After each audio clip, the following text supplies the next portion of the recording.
dia, pessoal. Meu nome é Thaís, eu sou monitora de pediatria. E como ficou combinado com vocês, a gente vai fazer monitorias de revisão, né? Baseado em questões para ser um pouco mais direcionado. E eu fiquei responsável pelo tema de IPAs, tá certo? Então vamos começar. Lendo as questões e tentando resolver em conjunto. Primeira questão. Então a primeira questão ela trata sobre uma menina de 2 anos de idade que está em tratamento para otite média aguda com amoxicilina há cerca de 3 dias.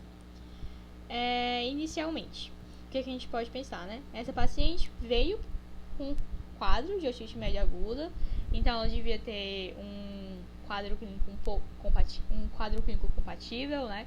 Com otalgia, febre, irritabilidade, e associado a isso, no exame de otoscopia deve ter tido alterações da membrana timpânica, como opacidade, abalamento, hiperemia e hipervascularização, né? Então ela deve ter vindo nesse cenário, ter sido diagnosticada e aí iniciou o tratamento com amoxicilina. Esse tratamento é o tratamento correto? Sim, esse é o tratamento de escolha para a otite média aguda.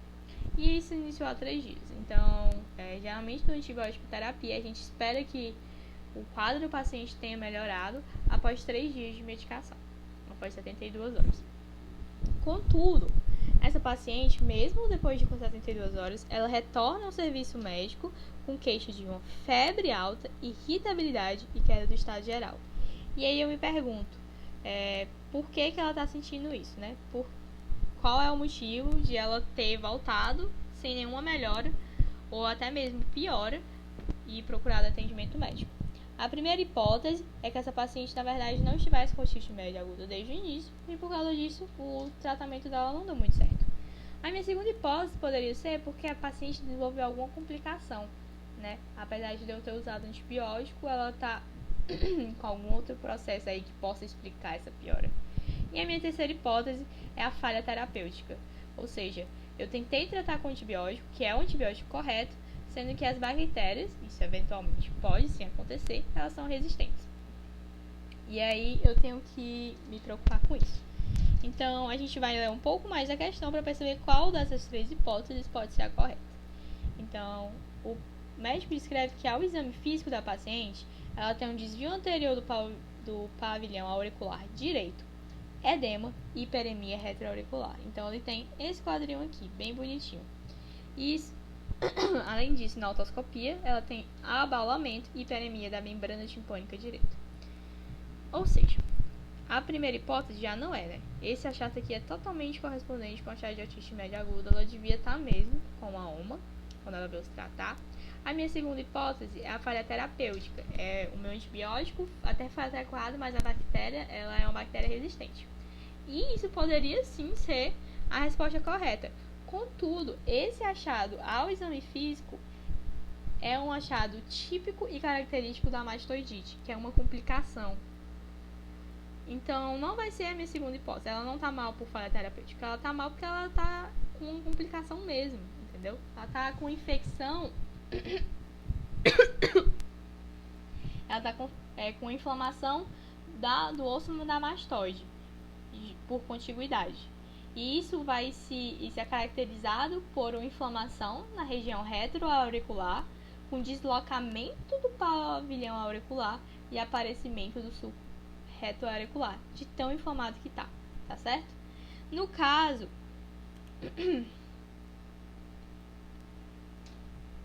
desculpa.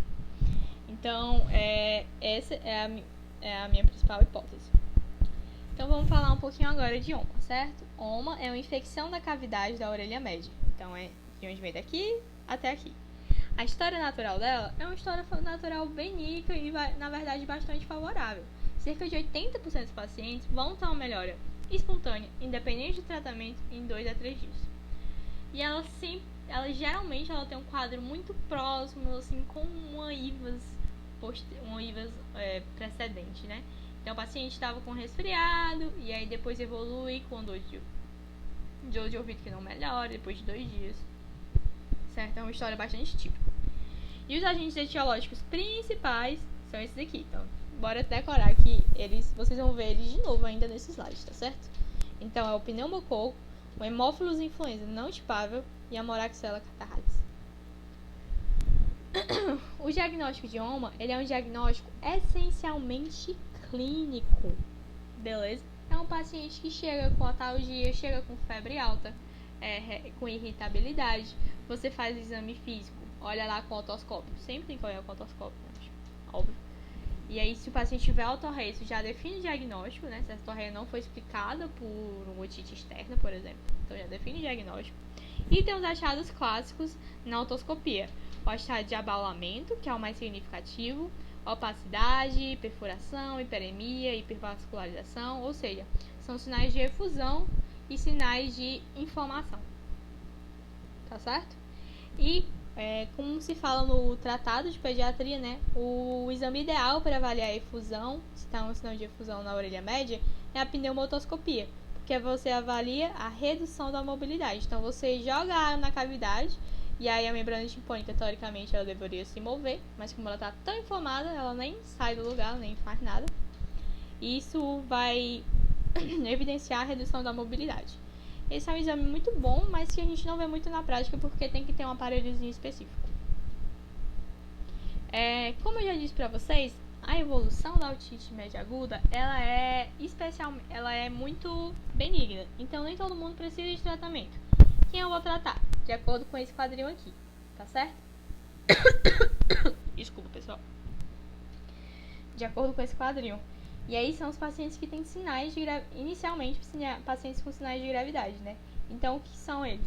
É uma febre muito alta, maior do que 39 graus, uma otalgia muito importante, um paciente que está toxemiado, ou seja, uma criança que não está se donando no consultório, ou então está com mais do que 48 horas, que não eu tinha dito pra vocês, a maioria vai se resolver espontaneamente nos primeiros dias. Mas se não se resolver, eu tenho que entrar sim com antibiótico terapia, tá bom? Como a gente já falou da antibiótico terapia, a amoxicilina, ela é sim o tratamento de primeira escolha e você geralmente só faz sua troca se houver alguma falha terapêutica. Como a gente tinha conversado, as complicações são mastoidite, sepse, abscesso e entre outros. A mastoidite, de longe, é a principal complicação da otite média aguda, tá certo? Desculpa. Vamos agora para a segunda questão. A segunda questão é uma questão bem mais objetiva e ela pergunta: qual dentre os sinais clínicos não me sugere o diagnóstico de faringoamidalite streptocócica?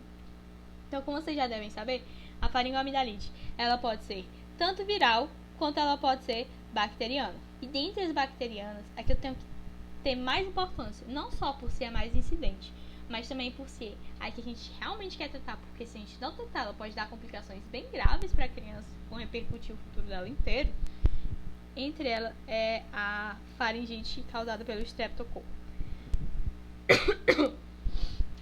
E aí tem achados típicos, é uma pergunta que cai muito nas provas, se não me engano, caiu na minha também, que é para diferenciar, pelo menos clinicamente, as diferenças clínicas entre as virais e as bacterianas. Então vamos lá. Gânglios cervicais palpáveis e dolorosos. Isso não me sugere diagnóstico de faringoamidalite streptocócica? De jeito maneira, certo? Toda vez que você tiver uma infecção bacteriana em algum lugar, você pode pesquisar os linfonodos que drenam naquela região que vai ter algum linfonodo reativo, tá certo? Então esse aqui, não, esse aqui com certeza me faz pensar em streptocócica. Hiperemia e edema de orofaringe, essa é um pouco mais ou menos, né? A hiperemia e edema de orofaringe eu posso ter tanto nas virais quanto nas bacterianas. Mas ela não não me exclui o diagnóstico de faringoamidalite streptocócica. Pode ser sim uma evidência, certo? Então, não. Petequias no palato, eu acho que vocês vão ver isso aí com a Raab, que tem algumas viroses, exantemas, elas podem cursar com petequias no palato. Contudo, no contexto de faringoamidalite, petequia no palato é sinal de origem bacteriana, tá certo? E é o que me sobra é essa tosse e rouquidão. Ah, mas por quê? Porque essa tosse e rouquidão é mais característica dos virais, porque os mesmos vírus que causam a faringoamidalite viral são aqueles que vão causar os resfriados normalmente. Então o paciente ele não vai ter só uma faringoamidalite, ele vai estar tossindo, vai estar com coriza, vai estar com rouquidão, tá certo? Sorry again. Então vamos lá, aqui são os principais agentes etiológicos, tá bom? Tem esses 3 aqui que dão quadros bastante sugestivos, então é bom vocês ficarem de olho, porque no quadro que ele fala de faringoamidalite, mas ele vem com as coisas mais assim, tomou amoxicilina e piorou, mononucleose, tá com vesículas na boca, aí você já vai pensar no coxsackie, né? Tá com vesículas na palma da mão, na palma do pé e na boca, tá certo? Isso aí é um tema mais da raiva, mas é ficar de olho que essas 3 aqui, elas têm as apresentações mais específicas. O resto, desses outros vírus aqui, que são responsáveis pelos resfriados também, eles se apresentam com essas características, tá bom? O tratamento, ele é um tratamento primariamente de suporte. Você não precisa dar antibiótico terapia para esses pacientes. Já, agora a gente vai falar da faringoamidalite bacteriana. A faringoamidalite bacteriana, ela é causada principalmente pelo streptococo beta-hemolítico do grupo A, tá certo?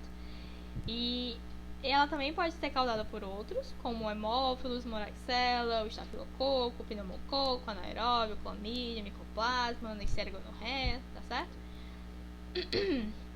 Mas a gente tem que sempre ficar de olho, sempre pesquisar pelo streptococo beta-hemolítico do grupo A. Por quê? Porque a gente quer tratar esse bichinho aqui, porque ele pode dar várias complicações. Uma delas, e acho que uma das mais famosas, é a febre reumática. E então, toda vida que você suspeitar de uma faringoamidalite streptocócica, ou se você estiver na dúvida, de qualquer maneira o paciente vem com faringoamidalite, para você ter certeza, ou até mesmo excluir streptococo, você tem que fazer a confirmação. Seja por cultura, seja pelo strep test, que é um teste rápido, por assim dizer. A cultura, ela é muito boa, mas ela não é muito rápida. A gente sabe que cultura demora uns 2 ou mais dias para poder ficar pronta e sair o resultado. E o strep test, ele é um teste mais rápido, ele é bem específico, ele é bem sensível. Então, se ele for positivo, você já pode continuar o tratamento direto e nem esperar pelo resultado da cultura, tá certo? Então, como a gente tinha falado, né, só para mostrar para vocês, hiperemia é um sinal de infecção por streptocócica, petec é um sinal, linfadenopatia dolorosa também é um sinal, tá certo? E aí eu achei esse quadro que eu gostei muito, por isso que eu trouxe pra vocês, que é um quadro resumindo o quadro clínico da faringite. Então ele fala, tem os achados que são inespecíficos, né, que tem tanto na viral quanto na bacteriana, que é febre e dor de garganta.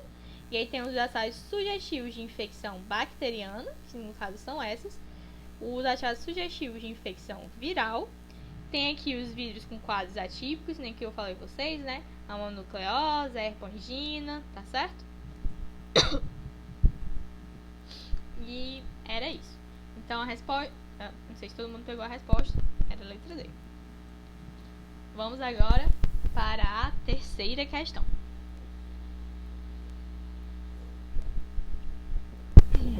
Gente, desculpa eu estar tossindo. Não tem muito o que eu fazer sobre isso. Mas vamos falar agora, novamente, sobre faringoamidalites streptocócicas. Então, essa daqui já vai avaliar mais a parte de tratamento dessa patologia, tá certo? Vamos lá. Item A. O tratamento indicado para erradicar o streptococo é o uso de azitromicina por 3 dias? Não. Tá certo? A azitromicina pode ser usada? Pode. É a primeira escolha? Não. É por 3 dias? Não. Vamos dar só uma dica. Todos os antibióticos usados na otite média aguda, na sinusite e na faringoamidalite, a não ser que sejam dose única, eles são por 10 dias. A azitromicina, ela é a única que é ao contrário. Ela é por 5. Porque mesmo que você tome por 5, é como se ela continuasse agindo por 10 dias. Então, você só precisa tomar 5 dias dela. Sendo que não são 3, são 5. E outro que ela não é primeira escolha. Primeira escolha são penicilina benzatina, penicilina oral e amoxicilina. Tá certo? Então, tem o item B, que é o item, no caso, O tratamento de escolha é a penicilina G, benzatina, por via intramuscular dose única? Correto. É uma alternativa de tratamento no caso de paciente que você ou o paciente prefere, ou então aquele paciente que não vai tomar todos os antibióticos, enfim. Você pode fazer a benzatina, né, o benzetacil, que é só uma vezinha e tá tratado. Não que vai fazer efeito imediato, mas tá tratado. Mas vamos ler os outros itens, né? No item C. Na criança é a tetraciclina por via oral por 10 dias. De jeito maneira. Que a tetraciclina não está nem entre os antibióticos de escolha para a faringoamidalite estreptocócica. E 2, que esse remédio ele é contraindicado em crianças, porque eles causam deformação osteoarticular. Então, essa questão está errada 2 vezes. E a D, não existem opções de tratamento oral na profilaxia primária da febre reumática. Existem sim, existe a penicilina oral e existe a amoxicilina, tá certo? E você tratando até 9 dias após o início dos sintomas, você vai prevenir a febre reumática. Então, como eu tinha falado com vocês, né? Até 9 dias do início dos sintomas, você evita a febre reumática. Os de primeira escolha, a penicilina oral, a amoxicilina e a benzetacil. Quando os indivíduos são alérgicos, você pode dar essas outras daqui. Sempre ficar atento. Você pode dar uma cefalosporina, uma azitromicina, uma clindamicina. Ficar atento que essas daqui são as cefalosporinas. E muitas vezes, se o paciente tem alergia à penicilina, ele pode ter alergia à cefalosporina, tá certo? Mas é uma parcela pequena? Mas se o paciente tiver uma alergia muito grave à penicilina, tiver um tipo de alergia anafilática, vamos dizer assim que você vai querer evitar ao máximo que ele possa ter uma reação parecida com essas outras também, tá certo? Então se o paciente tem uma reação muito grave mesmo, você evita dessas duas aqui. A não ser reações mais leves, você pode dar tranquilamente. E observar.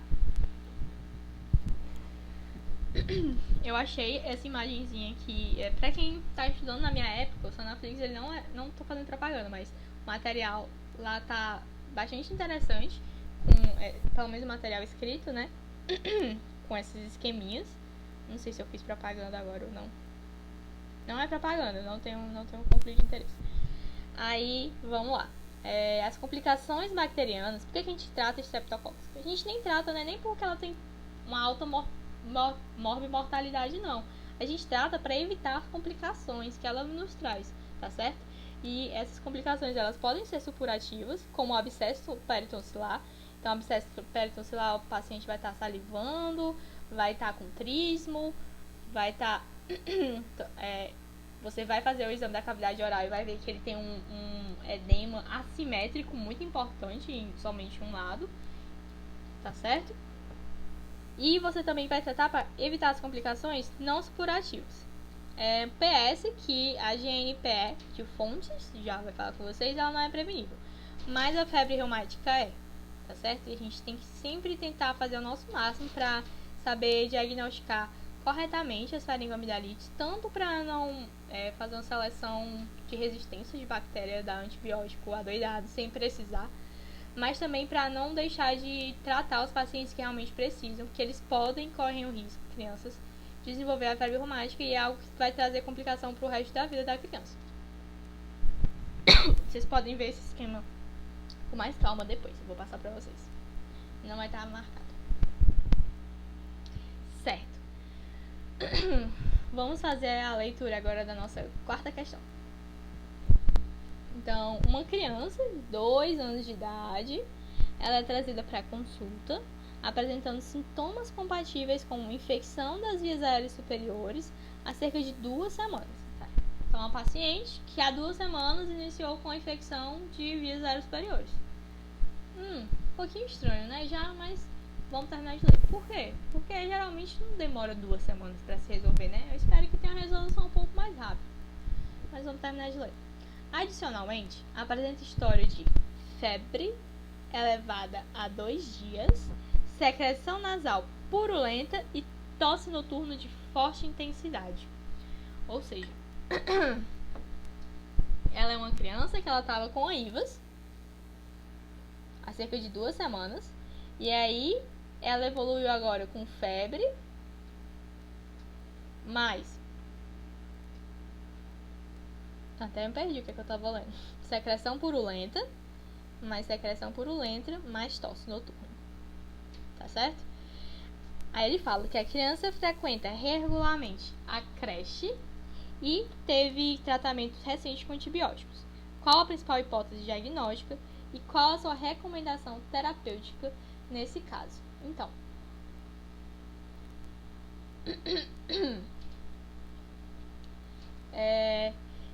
esse paciente, eu vou suspeitar de uma laringite bacteriana aguda ou de uma traqueite bacteriana aguda?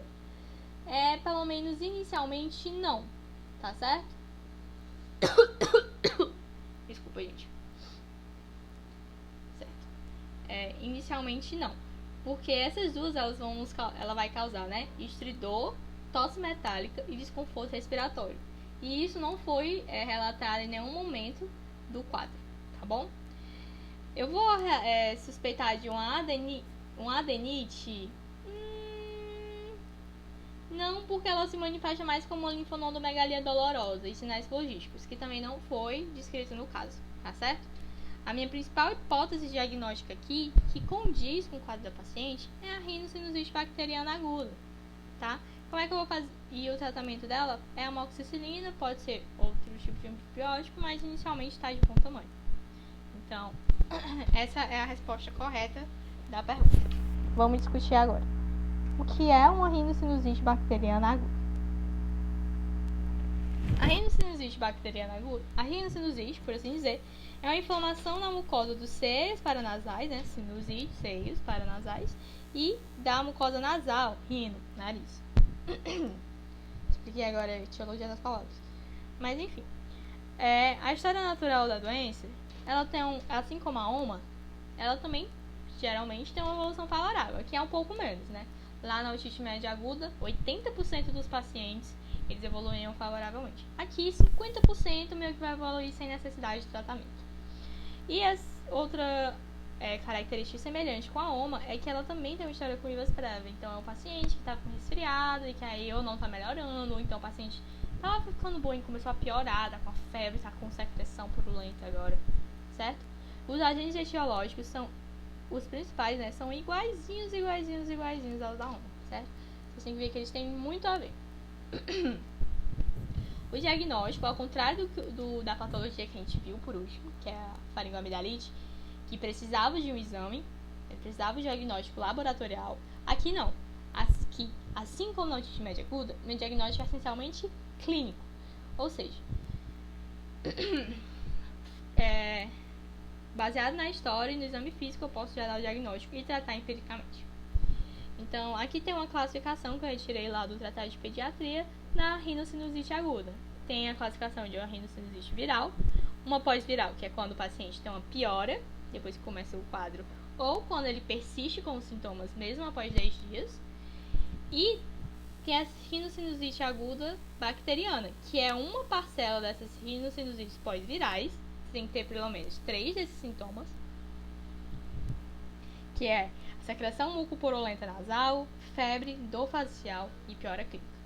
E aqui tem um quadrinho que ele pergunta, né, como é que você faz para diferenciar um resfriado comum e uma sinusite bacteriana? A gente já conversou um pouco, mas eu acho que ele também deixa um pouco ilustrativo, né? Então, é um paciente que basicamente tem um resfriado, e aí ele tem que ter mais algum desses sintomas daqui para eu poder classificar ele como rinocinusite. Então, é um paciente que, mesmo depois de 10 dias, ele ainda continua doente, ou ele tem uma pior evolução a partir de 5 dias, ou então ele já inicia bastante severo, já inicia com todos esses sintomas aqui, com parte desses sintomas, né? Então ele já inicia com febre maior do que 39 graus, com coriza purulenta e tá com mais de 3 dias nesse estado, tá certo? Aqui é falando um pouco mais sobre o tratamento e as complicações da sinusite, tá bom? Então, o tratamento ele consiste basicamente em antibiótico terapia também. Você não precisa tratar todo mundo, mas você vai acabar tratando sim a maioria dos pacientes. Você não precisa, talvez, tratar o paciente se ele for esse caso aqui, né? Se ele está sistema persistindo mesmo com mais do que 10 dias. Porque aí você pode meio que observar por mais uns 2 a 3 dias e ver se ele vai melhorar espontaneamente ou eu vou ter que entrar com antibiótico terapia. Mas em todos os outros casos você vai sim tratar. Tá certo? Tratamento de escolha, amoxicilina. Aquele paciente ele já tinha tido um contato prévio com ele já tinha tido contato prévio com antibiótico. Então, no caso, a amoxicilina dele, eu daria, mas eu não daria nessa dose. Por quê? Porque ele pode estar infectado pelo pneumococo resistente. Ele tem 2 fatores de risco. Tanto ele está em creche, quanto ele já teve contato com um beta-lactâmico anterior, com antibiótico anteriormente. E aí, o pneumococo resistente, quando ele se torna resistente, ele muta a PBP. Sendo que nem sempre essa resistência ela é 100%. Ele é uma resistência parcial. E eu consigo vencer essa resistência caso eu aumente a concentração de amoxicilina do lado de fora, tá certo? E aí, no caso, eu dobro a dose, por exemplo, para 90 mg por quilo por dia. Então, por isso que o tratamento dele poderia sim ser com amoxicilina. Eu só teria que dar numa dose maior. A amoxicilina com clavulato e a cefuroxima é mais quando você suspeita que o paciente está infectado por um hemófilos, o hemófilos ou moraxella, que geralmente são resistentes à amoxicilina, porque elas têm beta-lactamase. E aí você tem que associar. Ou associa a um clavulonato, a amoxicilina, ou então parte para uma CEF. Isso aqui é muito importante. Medidas adjuvantes. Não é muito importante,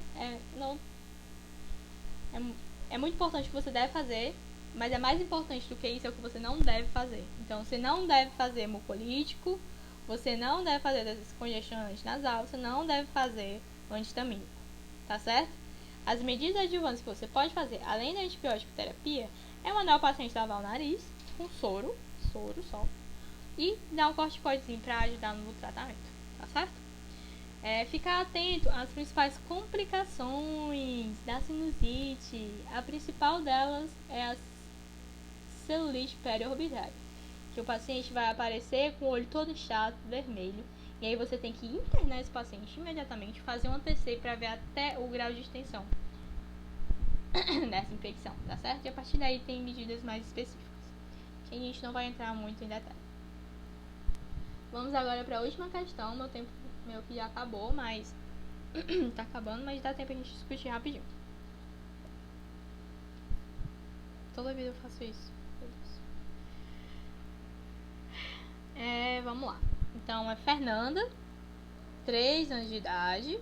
Ela estava com quadro de tosse há cerca de 4 dias, coriza hialina, irritabilidade, sendo que ela não perdeu o apetite, está ativa.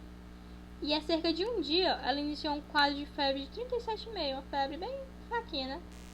Então, é uma paciente que estava com quadro de IVAS há cerca de 4 dias, e há um dia ela piorou no sentido de ela ter uma febre.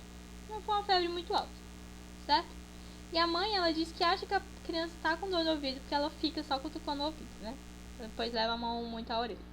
A criança afebriu no momento do exame, então é um bom sinal prognóstico, né? Quer dizer que ela não deve estar muito mal. Sem alterações de exame físico, com exceção de opacidade e hiperemia de membrana timpânica esquerda. Qual o diagnóstico e qual a conduta? Então, é uma paciente que estava com história de IVAS, que evolui com dor de ouvido, com alteração no exame de otoscopia, né? Opacidade e hiperemia. O que é que eu vou suspeitar? Suspeitar de uma OMA, de otite média aguda. Sendo que a questão é, o que é que eu vou fazer com essa criança? É uma criança que precisa ou não precisa de tratamento? Então, eu trouxe essa questão para vocês poderem pegar um pouco mais, enfatizar um pouco mais a importância de saber se você vai ou não vai tratar a criança, tá certo? Então, essa criança ela não tem um abalamento de membrana timpânica, que é o sinal mais sensível, né? Mas ainda assim, ela é uma otite média aguda possível, unilateral, e ela não possui nenhum dos sinais de gravidade. Ela não tem febre alta, ela não tem toxemia, ela não tem otalgia intensa, e além do mais, ela já tem mais do que 2 anos. Então, a conduta dela, vamos ler, né? A gente já exclui esses dois aqui, que não é otite serosa, otite média aguda. Então, vamos lá, otite média aguda, orientações gerais e prescrição de lavagem nasal e nebulização com soro fisiológico? Não. Nebulização de soro fisiológico e lavagem nasal não vai fazer nenhuma diferença na vida dessa criança. Otite média aguda, amoxicilina por 14 dias, lavagem nasal e nebulização com soro fisiológico? Não. E além disso, a amoxicilina ela não é por 14 dias, ela é por 10 dias. Por exclusão, a gente marcaria A, mas vocês têm que saber o que é que... Vamos ver se a A também tá certo, né? Tem questão que todos os itens estão errados. Otite média aguda, orientações gerais e reavaliação em 48 horas, ou se houver piora clínica. Perfeito. Não é que eu não possa tratar esse paciente, é que eu posso escolher se eu trato ou não, tá certo?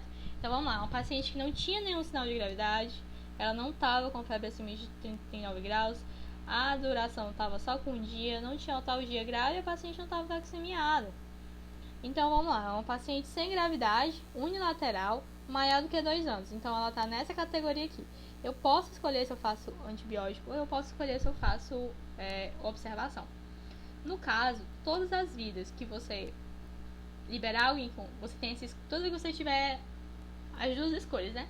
Eu posso tratar agora ou eu não posso tratar agora. Esse não posso tratar agora, ele sempre vem acompanhado de... Tenho que ver como esse paciente está. Como é que vai ser a evolução dele. Se eu realmente... Porque eu não tô dando suporte... O máximo suporte que eu poderia estar. Porque talvez, geralmente, não vai precisar. Mas eu tenho que estar atento para o momento que ele for precisar de antibiótico terapia, tá certo? Então, você vai liberar o paciente com orientações gerais e você vai pedir para ele voltar em 2 dias para ver se ele melhorou sozinho ou não. E também voltar se ele tiver alguma dessas complicações ou se ele não estiver melhorando dos sintomas, tá certo? Então, gente, era basicamente isso. Eu agradeço.